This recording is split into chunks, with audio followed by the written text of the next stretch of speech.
အပိုင်းလေးစံအိမ်တော်ကြီးအတွင်းအမောင်တုကကြီးစိုးသွားပြီးနောက်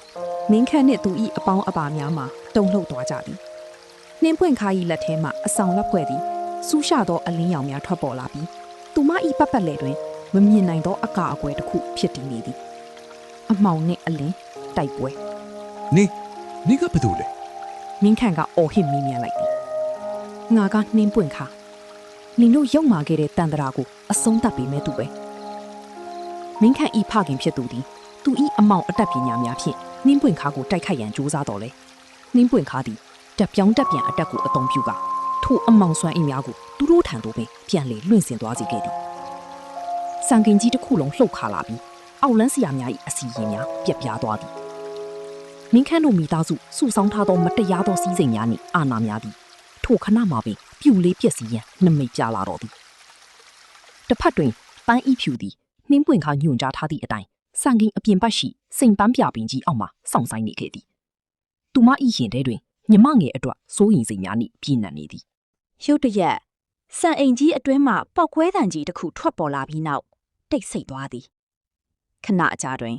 မိကိုများချမှမင်္ဂလာဝတ်ဆောင်အနီရောင်ကိုဝတ်ဆင်ထားသောနှင်းပွင့်ခါသည်ရိုင်တိုးကထွက်လာခဲ့သည်သူမရဲ့မျက်နှာတွင်ပင်ပန်းနွမ်းနယ်မှုများရှိနေတော့လဲအောင်နိုင်သူ၏အပြုံးတစ်ခုရှိနေသည်ညမလေးအဆင်ပြေရဲ့လားပန်းဤဖြူကပြေးဖက်ကငိုကြွေးလေသည်အမအားလုံးပြီးသွားပြီအခုအမရဲ့ကံကြမ္မာကအမရဲ့လက်ထဲမှာပဲရှိတော့တယ်ဒီဖြစ်ရက်ပြီးနောက်မင်းခန့်တို့မိသားစုသည်ထူးဆန်းသောအကြောင်းအင်းများဖြင့်စီးပွားပြက်ကတရားဥပဒေ၏အပြစ်ပေးခြင်းကိုခံခဲ့ရသည်နှင်းပွင့်ခါနှင့်ပန့်ဤဖြူတို့သည်ရွာကလေးသို့ပြန်လာခဲ့ကြသည်ရွာသားတွေကတော့သူတို့ကိုအံ့ဩတကြီးကြည့်နေကြတော့မှပဲဒါပေမဲ့အရင်လိုစုံးမလီလို့ကဲ့ရဲ့သူတွေမရှိတော့ပါဘူးနှင်းပွင့်ခါသည်သူမတက်မြောက်ထားသောလောကီပတိတာအတတ်ပညာများကိုအသုံးချကာရွာသူရွာသားများ၏အခက်အခဲများကိုကူညီဖြေရှင်းပေးသည့်ပညာရှိမိန်းကလေးတဦးဖြစ်လာခဲ့သည်ပန်းဤဖြူကတော့မြို့မှာတင်ယူခဲ့တဲ့ပညာရက်တွေနဲ့ရွာမှာစာသင်ကျောင်းလေးတစ်ခုဖွင့်လှစ်ပြီးကလေးတွေကိုပညာဝေငှနေခဲ့သည်ရက်နေခင်တစ်ခုတွင်ညီမနှစ်ယောက်သည်ရွာထိပ်ကစိန်ပန်းပြပင်တန်းကြီးရှိသောလမ်းမထက်တွင်လမ်းလျှောက်နေကြသည်ပြည်တင်ဆရာကြီးပြောခဲ့တာမှားနေပြီထင်တယ်နော်ညီမလေးသူတို့နှစ်ယောက်လုံးက